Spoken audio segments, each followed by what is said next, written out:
Bonjour à toutes, bonjour à tous. Aujourd'hui, je vais vous partager un message que le Seigneur m'a mis à cœur et je vais prier d'abord afin que l'Esprit Saint me conduise et me guide, afin que je puisse vous porter ce message avec l'intensité, avec la passion, avec l'autorité avec laquelle je l'ai reçu de la part du Seigneur. Éternel mon Dieu, nous ne pouvons, Seigneur, transmettre que ce que nous recevons de toi. Nous ne pouvons donner que ce que nous recevons de toi.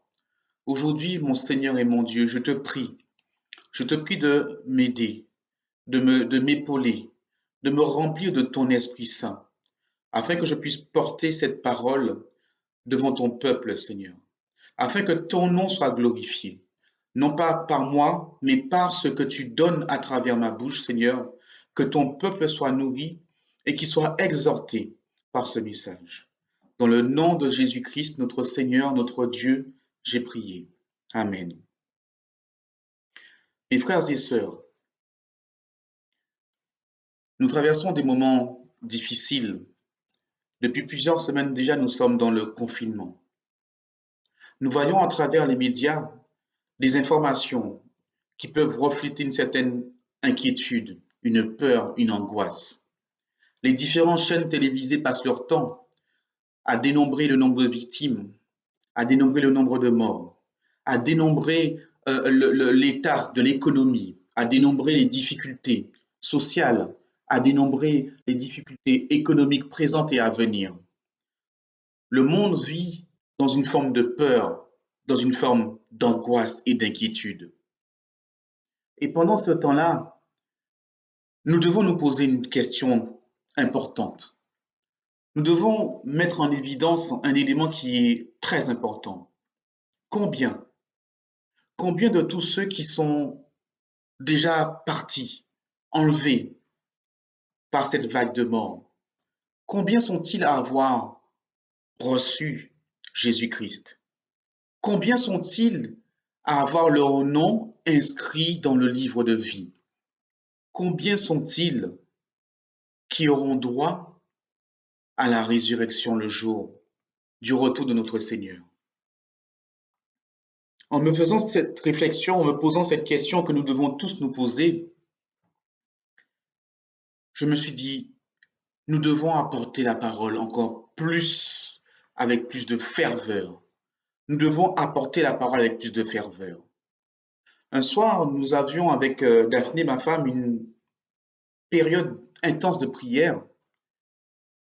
Nous avons prié, prié et intercédé.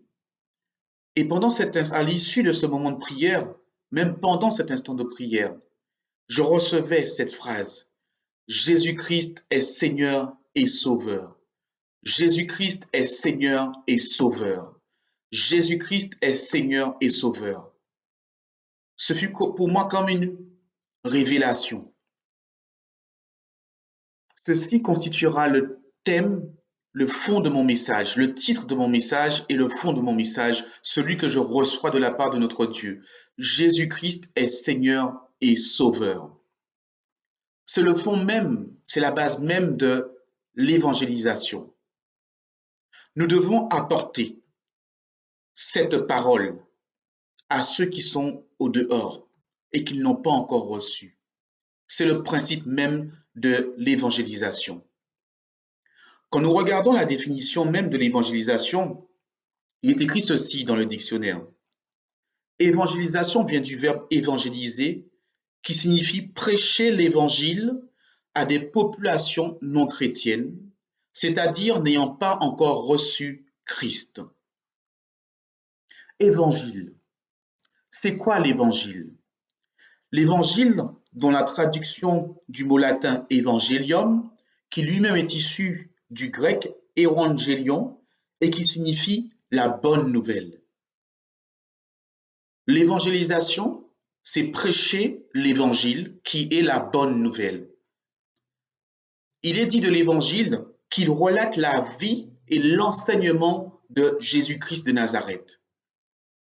Mes frères et sœurs, aujourd'hui, nous qui avons reçu Christ, Nous qui croyons en Jésus-Christ, sachez-le, nous avons en notre possession un trésor qui n'a pas de mesure, qui n'a aucune commune mesure dans le monde. Nous avons entre nos mains, nous avons en nous un trésor qui n'existe nulle part ailleurs. Un trésor qui n'a pas son semblable ailleurs. Un trésor qui est spirituel, un trésor qui est céleste. Ce n'est pas un trésor qui est naturel.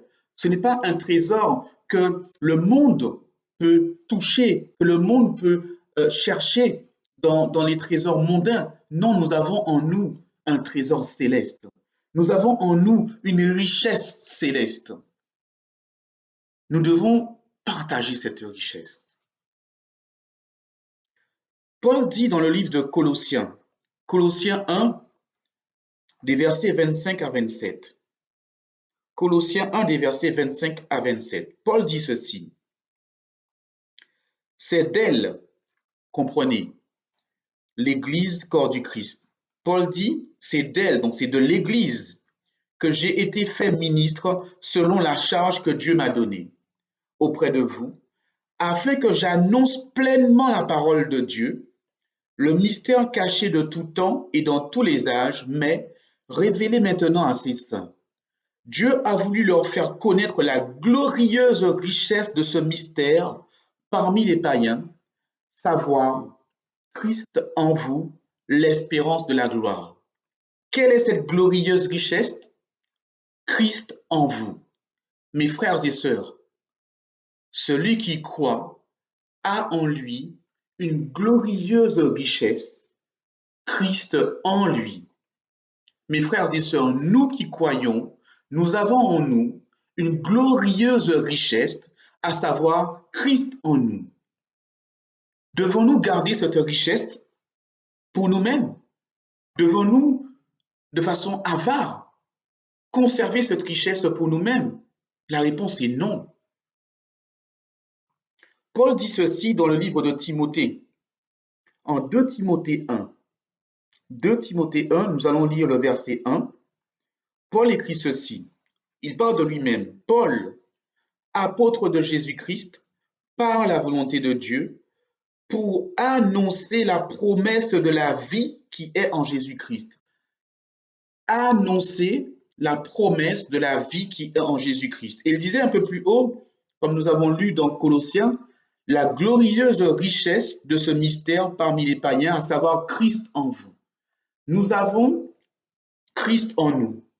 Nous avons la promesse de la vie en Jésus-Christ. Et Paul dit qu'il est venu annoncer cette promesse de la vie qui est en Jésus-Christ. Nous, à l'instar de Paul, nous devons aussi annoncer cette glorieuse richesse, annoncer cette promesse la promesse de la vie qui est en Jésus-Christ. Vous savez, mes frères et sœurs, je parle de moi-même parce que c'est une expérience que j'ai pu vivre auparavant où je faisais preuve de timidité ou de manque d'assurance pour annoncer la parole de Dieu. Mais là, le Seigneur nous dit, arrêtez, suffit la timidité, arrêtez le manque d'assurance, annoncez ma parole, annoncez mon évangile. Nous pouvons lire dans 2 Timothée 1, toujours, et Paul poursuit un peu plus bas, parce qu'il exhortait Timothée comme il nous exhorte aussi à travers cette parole. 2 Timothée 1, versets 7 à 10. Car ce n'est pas un esprit de timidité que Dieu nous a donné. Au contraire, son esprit nous remplit de force, d'amour et de sagesse. N'aie donc point honte du témoignage à rendre à notre Seigneur, ni de moi son prisonnier, mais souffre avec moi pour l'Évangile, par la puissance de Dieu. Il nous a sauvés et nous a adressé une sainte convocation, non à cause de nos œuvres, mais selon son propre dessein et selon la grâce qui nous a été donnée en Jésus-Christ avant les temps éternels et qui a été manifestée maintenant par la venue de notre Sauveur Jésus-Christ, qui a réduit la mort à l'impuissance et a mis en évidence la vie et l'immortalité par l'évangile. Waouh! Il dit, ce n'est pas un esprit de timidité que Dieu nous a donné. Mon frère, ma sœur, quelle bonne nouvelle. Dieu ne nous a pas donné un esprit de timidité. Oh non, Dieu ne nous a pas donné un esprit de timidité. Mais il dit ceci, au contraire, son esprit, l'esprit de qui? L'esprit de Dieu, avec le grand E majuscule. Son esprit nous a remplis de force, d'amour et de sagesse. Attention, ce n'est pas de notre propre force, ni de notre propre amour, ni de notre propre sagesse. C'est-à-dire que ce n'est pas de la force humaine, ce n'est pas de la sagesse humaine ou de l'amour humain qu'il s'agit, mais c'est l'Esprit de Dieu qui nous remplit, qui remplit notre esprit de la force de Dieu, de l'amour de Dieu, de la sagesse de Dieu. Parce que sachez-le, l'amour, la force, la sagesse humaine, elle n'est pas fiable parce qu'elle est corrompue par la chair qui elle-même est corruptible. Mais celui qui a reçu Christ en lui, la glorieuse richesse en lui, celui-ci reçoit par l'Esprit de Dieu la force, l'amour, la sagesse divine qui lui permet d'aller annoncer l'évangile, la bonne nouvelle. Oh, Amen. Paul poursuit en disant à Timothée, et cela équivaut aussi pour nous, n'aie donc point honte du témoignage à rendre à notre Seigneur. Nous ne devons pas avoir honte du témoignage que nous devons rendre à Jésus-Christ. Au contraire, nous ne devons pas avoir honte du témoignage que nous devons rendre à Jésus-Christ. Et il dit plus loin, mais souffre avec moi pour l'évangile par la puissance de Dieu. Souffre avec moi pour l'évangile. Mes frères et sœurs, cette parole veut dire une chose. Annoncer l'évangile, annoncer la bonne nouvelle, annoncer Jésus-Christ, notre Seigneur, notre Sauveur, ne sera pas facile. Nous pourrons rencontrer des oppositions, nous pourrons rencontrer des contrariétés, nous pourrons avoir des gens qui vont s'opposer à nous. Même dans nos propres familles, nous pourrons rencontrer la contrariété, l'opposition. La route ne sera pas facile, le chemin ne sera pas facile, le faire ne sera pas facile. Mais il dit, souffre avec moi pour l'évangile. Oui, nous devons souffrir pour annoncer la parole de Dieu, annoncer cette bonne nouvelle. Alléluia. Un peu plus loin, il dit, il nous a sauvés et nous a adressé une sainte vocation, non à cause de nos œuvres, mais selon son propre dessein et selon la grâce qui nous a été donnée en Jésus-Christ avant les temps éternels. Mon frère, nous ne devons pas annoncer cette bonne nouvelle comme si nous faisions une œuvre qui était la nôtre, comme si nous avons fait un plan, un programme, une planification qui est de l'homme.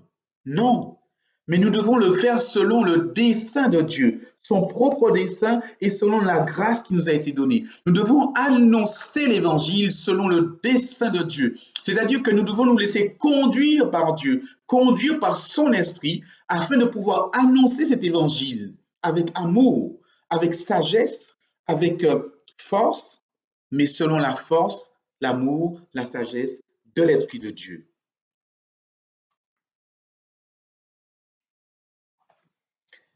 Il finit dans ce passage en disant,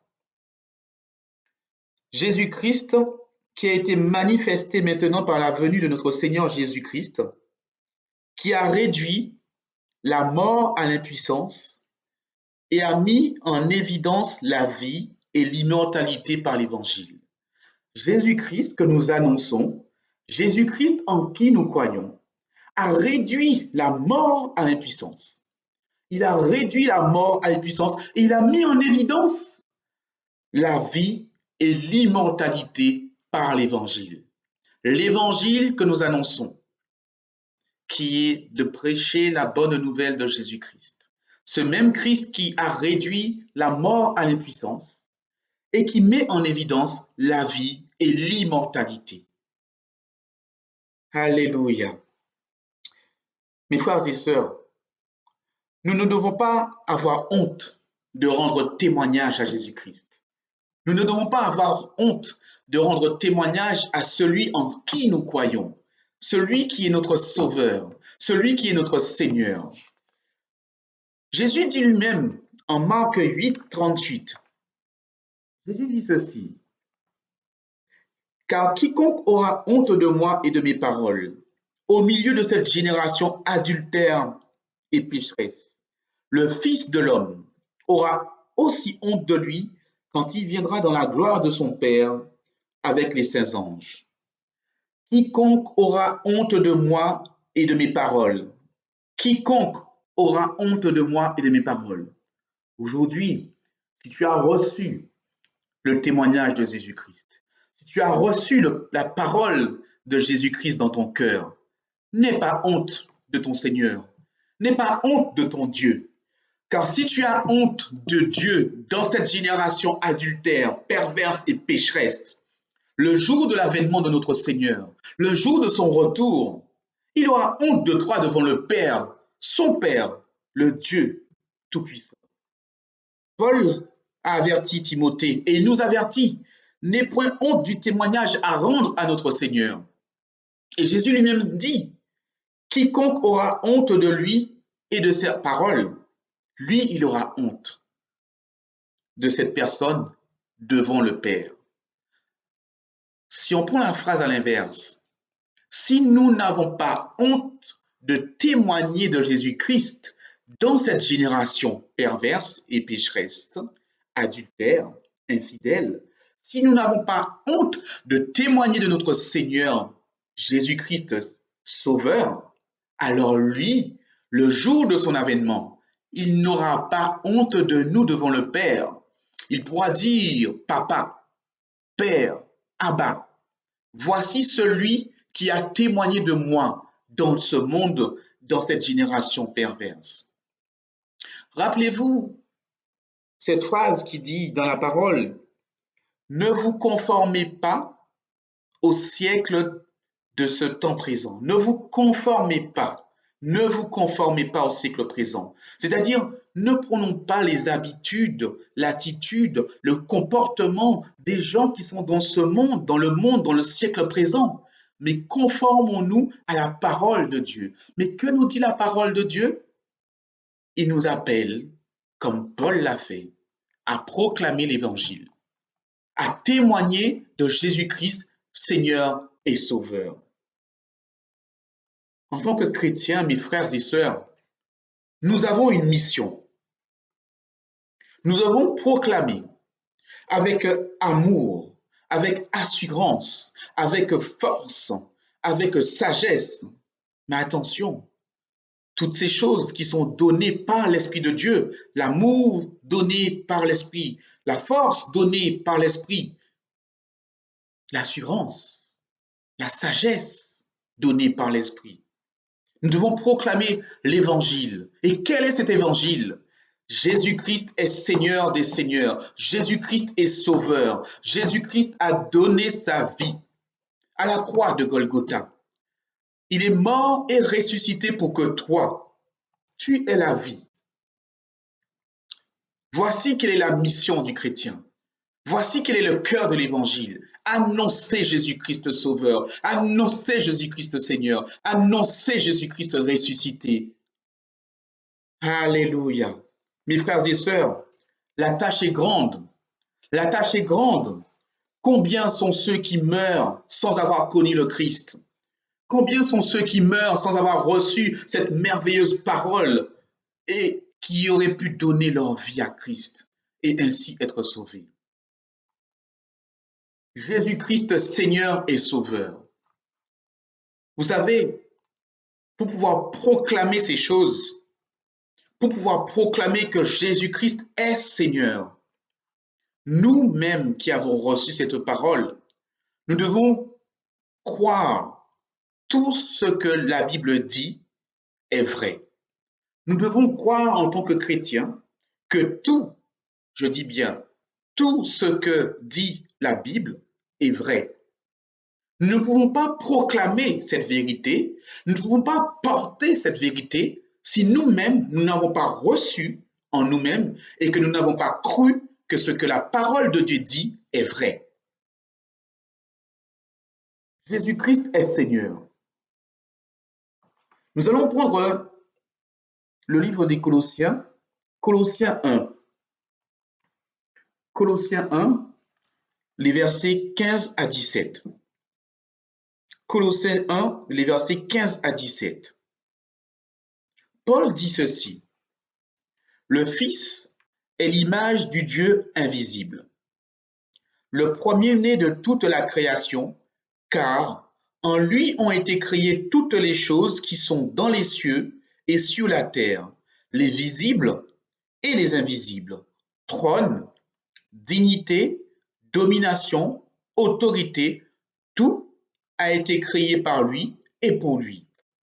Il est avant toute chose et toute chose subsiste en lui. Jésus-Christ est Seigneur. Paul dit, le Fils est l'image du Dieu invisible.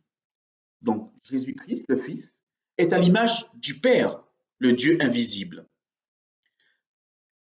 Il est écrit plus loin, car en lui ont été créées toutes les choses qui sont dans les cieux, sur la terre, les choses qui sont visibles, donc les choses que nous pouvons voir, les choses qui sont invisibles, donc qui sont du domaine de l'esprit, que nous ne pouvons percevoir par les yeux humains, mais que par l'esprit, en étant transportés dans cette dimension spirituelle, selon la grâce de Dieu. Et il dit, les trônes et les dignités. Trône et dignité. Le trône, c'est le symbole du roi. La dignité, symbole de la royauté. Donc, en lui ont été créés trône, dignité. C'est-à-dire qu'en Jésus-Christ ont été créés les symboles. Il est même le possesseur du symbole du roi, de la dignité. En lui ont été créés domination, autorité, symbole de la puissance. En lui se trouve tout cela, les choses visibles, les choses invisibles, ce qui est dans les cieux, ce qui est sur la terre, ce qui est les trônes, les dominations, les autorités. Donc la royauté et la puissance sont en Jésus-Christ. Alors, que pouvons-nous dire? Jésus-Christ est Seigneur. Il termine en disant, il est avant toute chose et toute chose subsiste en lui. C'est une démonstration même que toute la création est en Christ. Christ possède tout, il est Seigneur de tout. Nous pouvons faire le parallèle avec l'évangile de Jean, Jean 1, l'évangile de Jean, le verset 1, les versets 1 à 4. Il est dit ceci. Au commencement était la parole. Au commencement, le début, était la parole.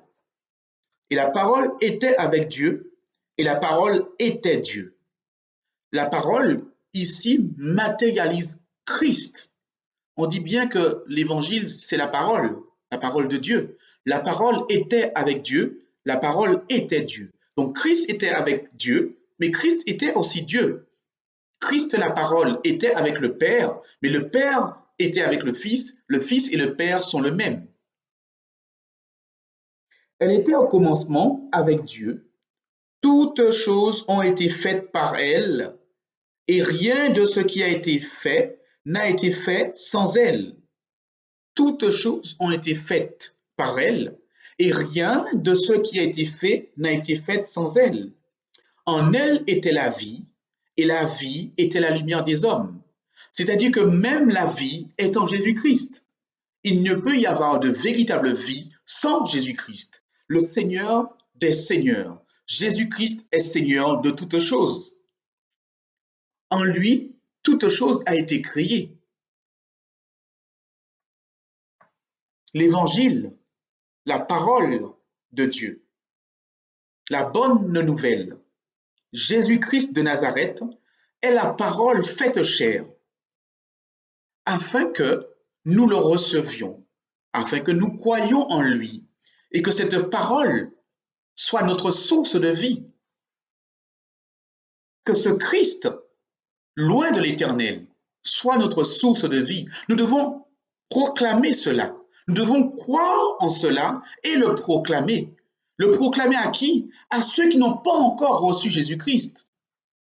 Nous devons évangéliser ceux qui sont au dehors, ceux qui se font faucher par la mort, par l'esprit de mort qui rôde et qui n'ont pas reçu Jésus-Christ. Alléluia. Paul écrit ceci aussi dans le livre des Colossiens. Colossiens 2, nous allons prendre les versets 9 à 10. Colossiens 2, les versets 9 à 10. Car en lui, comprenez encore cela si on parle de Jésus-Christ, car en lui habite corporellement toute la plénitude de la divinité. Vous avez tout pleinement en lui, qui est le chef de toute domination et de toute autorité. Aïe, aïe, aïe, Jésus-Christ est Seigneur. Paul nous dit, il a reçu cette parole du Seigneur, car en lui, en Jésus-Christ, habite corporellement toute la plénitude de la divinité. La définition de la plénitude, c'est l'état de ce qui est complet, entier, intégral, total. En Jésus-Christ habite corporellement l'intégralité de Dieu, la totalité de Dieu. En Jésus-Christ habite l'intégralité de Dieu. Et il dit ensuite, vous avez tout pleinement en lui, qui est le chef de toute domination et de toute autorité. C'est-à-dire que celui qui reçoit Jésus-Christ en lui, celui qui reçoit Jésus-Christ en lui, Christ qui détient l'intégralité de la divinité de Dieu, il a tout pleinement en Christ, le chef de toute domination et de toute autorité. Alléluia. Mon frère, ma sœur, aujourd'hui, qu'est-ce qui domine sur ta vie? Qu'est-ce qui a autorité sur ta vie?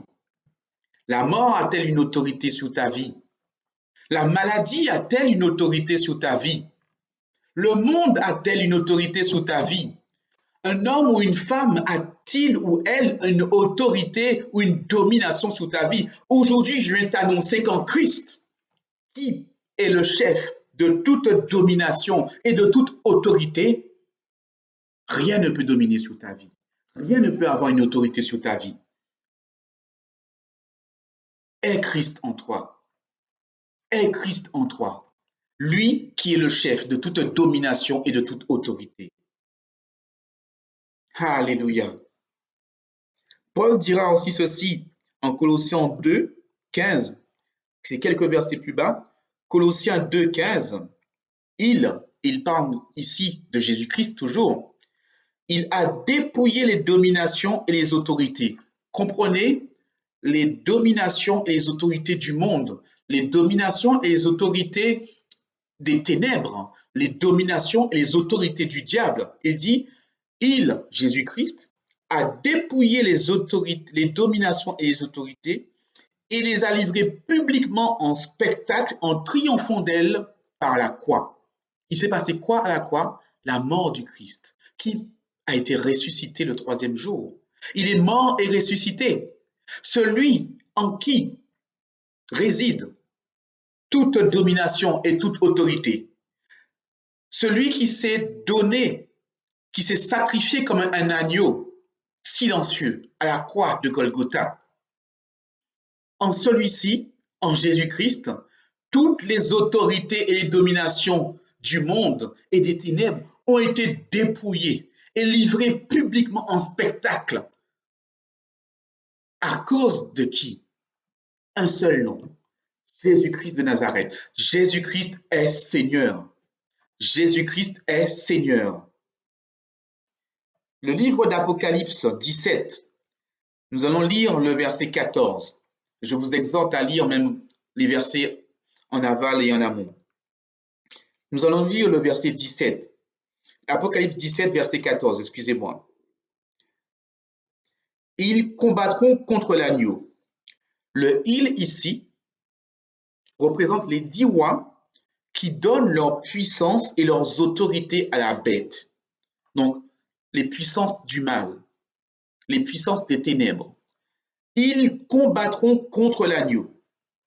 Et l'agneau les vaincra parce qu'il est le Seigneur des seigneurs, le roi des rois. Et l'agneau les vaincra parce qu'il est le Seigneur des seigneurs, le roi des rois. Il les a appelés, les élus et les fidèles qui sont avec lui les vaincront aussi. Jésus-Christ, ainsi que les appelés, les élus et les fidèles qui sont avec lui, vaincront aussi ces puissances des ténèbres. Nous ne les vaincrons pas parce que nous sommes plus forts qu'eux, mais parce que celui qui sera en nous sera plus fort que celui qui est dans le monde. Nous les vaincrons parce que Jésus-Christ a déjà tout vaincu à la croix. Il a déjà dépouillé à la croix les autorités et les dominations. Et Christ en nous a cette victoire, nous procure cette victoire sur les autorités et les dominations. Jésus-Christ, le Seigneur des seigneurs, le roi des rois, il est mort à la croix pour nous sauver de toute domination, de toute autorité, même celle de la mort. Mon frère, ma sœur, aujourd'hui, si tu n'as pas encore reçu Christ dans ta vie, je t'encourage, je t'exhorte même à recevoir ce Christ dans ta vie et à lui rester fidèle parce que il dit bien, les appelés, les élus et les fidèles qui sont avec lui vaincront aussi. Reçois Jésus-Christ dans ta vie et reste lui fidèle. Ne te conforme pas au temps de ce siècle présent. Ne reste pas accroché à ce que le monde te propose, parce que le monde ne peut te sauver. L'économie ne peut te sauver. La politique ne peut te sauver. La science même ne peut te sauver. Mais Jésus-Christ a tout vaincu à la croix de Golgotha. Jésus-Christ, il est Seigneur des seigneurs, mais il est aussi sauveur, n'est-ce pas? Il est sauveur. Nous avons démontré par la parole, par la Bible, en quoi cette parole en qui nous avons cru, cette parole que nous avons reçue, nous avons démontré que Jésus-Christ est Seigneur des seigneurs, qu'en lui, toute chose a été créée. En lui se trouve royaume, le trône, la dignité, l'autorité, la puissance, toute chose. Il est le Seigneur des seigneurs et le roi des rois, mais il est aussi le Christ sauveur. Vous savez, une des choses qui est dramatique dans le monde, c'est que le diable a su faire croire à beaucoup qu'après la mort, il n'y a plus rien. Après la mort, il n'y a plus rien. Ce qui veut dire que beaucoup vivent leur vie présente comme étant la seule et l'unique, en se disant que de toutes les façons, comme après la mort, il n'y a plus rien, je dois profiter de la vie au maximum. Je dois vivre ma vie comme je l'entends. Je dois vivre ma vie comme je la veux. Je dois faire ce que je veux, profiter au maximum pour ne pas avoir de regrets le jour de ma mort. Ceci est un grand mensonge. Le plus grand mensonge, c'est de croire qu'après la mort, il n'y a plus rien. Nous qui avons reçu Jésus-Christ et sa parole, nous savons que la mort de notre corps physique n'est que la première mort. Nous savons que cette mort n'est que la mort du corps, mais que après cette mort, il y a une autre vie, la vie éternelle. Pour avoir droit à cette autre vie, cette vie éternelle, nous devons avoir accepté Jésus-Christ. Voyez-vous, beaucoup me diront, et beaucoup disent même, Mais tous, nous devons mourir un jour. Mais tous, nous mourrons. En réalité, c'est faux. Nous ne mourrons pas tous. Beaucoup d'entre nous mourront, mais nous ne mourrons pas tous. Paul dit ceci dans 1 Thessaloniciens 4. Nous allons lire les versets 13 à 18. 1 Thessaloniciens 4, nous allons lire les versets 13 à 18. Nous ne voulons pas, frères, que vous soyez dans l'ignorance au sujet de ceux qui sont décédés, afin que vous ne vous affligiez pas comme les autres qui n'ont point d'espérance. Car si nous croyons que Jésus est mort et qu'il est ressuscité, croyons aussi que Dieu ramènera par Jésus et avec lui ceux qui sont décédés. Voici en effet ce que nous déclarons d'après la parole du Seigneur. Nous, les vivants, restés pour l'avènement du Seigneur, nous ne devancerons pas ceux qui sont décédés, car le Seigneur lui-même, à un signal donné, à la voix d'un archange et au son de la trompette de Dieu, descendra du ciel, et les morts en Christ ressusciteront premièrement. Ensuite, nous les vivants qui serons restés, nous serons tous ensemble enlevés avec eux, sur des nuées, à la rencontre du Seigneur dans les airs, et ainsi, nous serons toujours avec le Seigneur. Consolez-vous donc les uns les autres par ces paroles. Vous savez, beaucoup dans le monde n'ont point d'espérance, n'ont point d'espoir et vivent dans l'angoisse. Ils vivent dans la crainte de la mort. Mais nous, nous avons reçu une glorieuse richesse et une espérance dans le nom de Jésus-Christ. En effet, comme je vous le disais, tous nous ne mourrons pas. La Bible dit ceci, les morts en Christ ressusciteront premièrement, c'est-à-dire que ceux qui sont morts en ayant reçu Christ avant leur mort, c'est-à-dire qu'ils sont morts en ayant Christ en eux, ceux-ci, à cause de la mort et de la résurrection du Christ, ils ressusciteront avant, premièrement, lors de l'avènement du Christ, lors du signal au son de la trompette, lors du signal qui sera donné du retour de Jésus-Christ, ceux qui sont morts en ayant reçu Christ, ils ressusciteront et ils monteront dans les cieux, premièrement, et ceux qui sont vivants en ayant gardé Christ en eux, ceux qui sont vivants en ayant Christ en eux, ceux-là seront aussi enlevés avec les morts en Christ ressuscités premièrement, et ils monteront dans les airs à la rencontre du Seigneur. En fait, oui, tous nous ne mourrons pas. Ceux qui sont morts en Christ ressusciteront en Christ. Ceux qui sont vivants en Christ seront enlevés à la rencontre du Seigneur. Notre espérance est en Christ. Notre glorieuse espérance est en Christ. Ce passage se termine en disant « Consolez-vous donc les uns les autres par ces paroles ». Nous devons nous consoler par les paroles de l'Évangile que nous avons reçues, les uns les autres, entre frères. Nous devons nous consoler les uns les autres par cette parole de vérité et glorieuse que nous avons reçue, mais nous devons, à l'instar de Paul, aller au dehors, dans le monde, et proclamer la bonne nouvelle de l'Évangile. Jésus-Christ qui est Seigneur, comme nous l'avons démontré, Seigneur des seigneurs, roi des rois, et il est aussi sauveur. Il est sauveur même de la mort.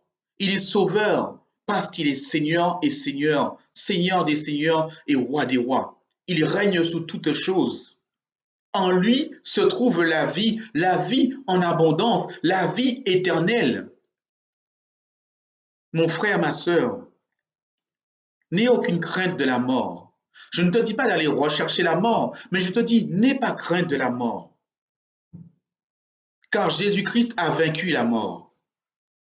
N'aie pas crainte, n'aie pas peur à cause de ces terreurs qui circulent dans les médias, de ces terreurs qui circulent dans le monde. N'aie pas crainte, n'aie pas peur, n'aie pas d'angoisse dans ton cœur. parce que Christ gardera ton cœur en paix, à condition que tu aies Christ en toi. Mets Christ dans ton cœur et la terreur fuira loin de toi. Mets Christ dans ton cœur et la peur, l'inquiétude, l'incertitude, l'angoisse fuira loin de toi.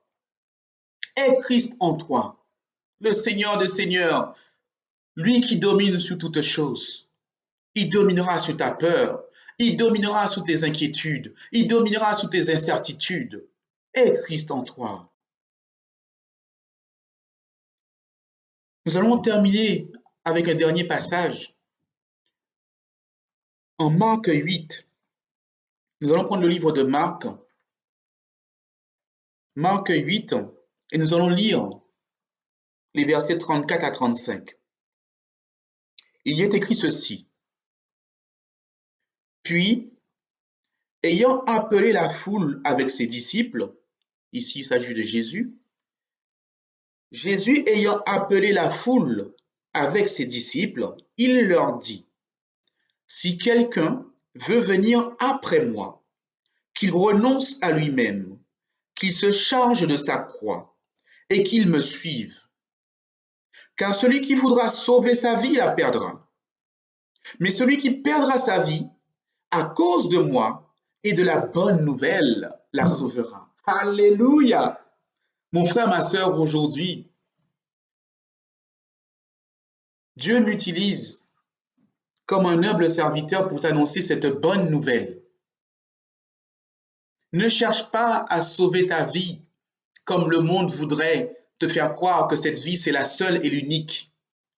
La science pensait donner la vie éternelle aux hommes, mais aujourd'hui, est-ce que la science peut trouver une solution contre le coronavirus? Cela n'est pas encore le cas. Je l'espère que Dieu leur donnera l'intelligence de trouver cette solution. L'économie pensait pouvoir faire un monde où tout irait pour le meilleur des mondes. Actuellement, où en est l'économie avec la crise qui se projette et qui se profile? Les hommes politiques, les hommes de puissance et de pouvoir pensaient pouvoir faire régner la paix sur toute la terre, mais nous voyons bien tout ce qui se passe dans les informations. Celui qui perdra sa vie à cause du nom de Jésus-Christ et de la bonne nouvelle, il sauvera sa vie. Celui qui voudra garder sa propre vie, la vie mondaine, la vie terrestre, lui, il la perdra.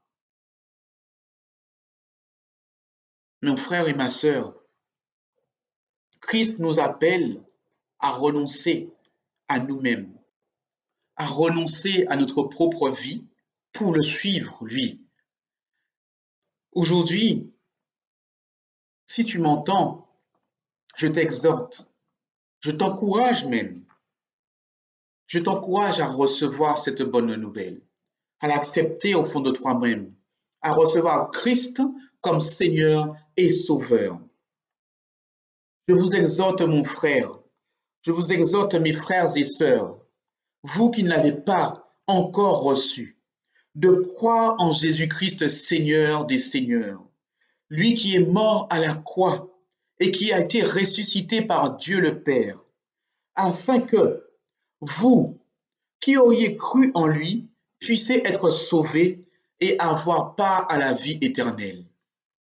Mes frères et sœurs, Christ est venu dans ce monde pour nous sauver de la mort et du péché qui conduit à la mort. Je vous exhorte à changer d'attitude. Je vous exhorte à changer de vie et à délaisser les séductions du monde. Oui, délaissons les séductions du monde afin de nous tourner vers notre Seigneur, le Seigneur des Seigneurs, notre Sauveur. Car mes frères et sœurs, n'en doutez pas, le royaume de Dieu est proche et l'avènement de son Christ, de son roi approche. Oui, nous devons recevoir et accepter Jésus-Christ dans notre cœur.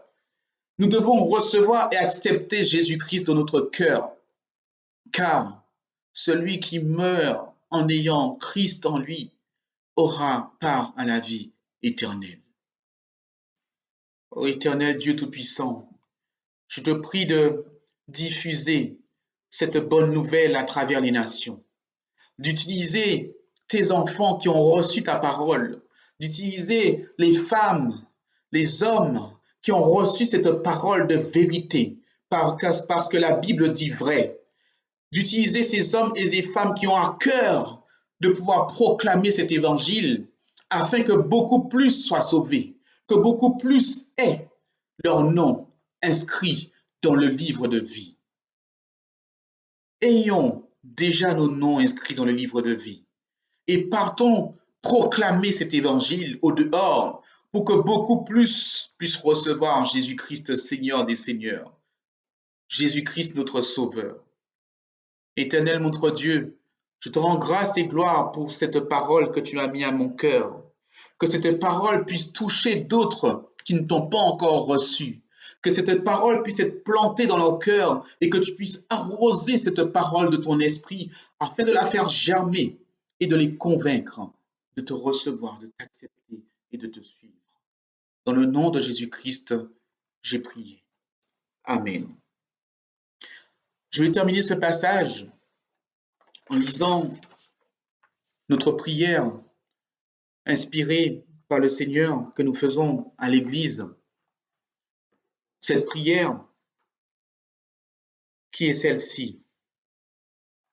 Père céleste, Dieu et Père de notre Seigneur Jésus-Christ, Père de gloire, nous te prions en son nom de nous donner un esprit de sagesse et de révélation. Illumine les yeux de notre cœur pour que nous sachions quelle est l'espérance qui s'attache à ton appel. Quelle est la richesse de la gloire, de l'héritage que tu réserves à ceux qui croient en toi? Quelle est envers nous qui croyons l'infinie grandeur de ta puissance? Nous te prions de nous donner selon la richesse de ta gloire, d'être puissamment fortifiés par ton esprit dans l'homme intérieur, que le Christ habite dans nos cœurs par la foi et que nous soyons enracinés et fondés dans l'amour pour être capables de comprendre avec tous les saints quelle est la largeur, la longueur, la profondeur et la hauteur, et reconnaître l'amour du Christ qui surpasse toute intelligence.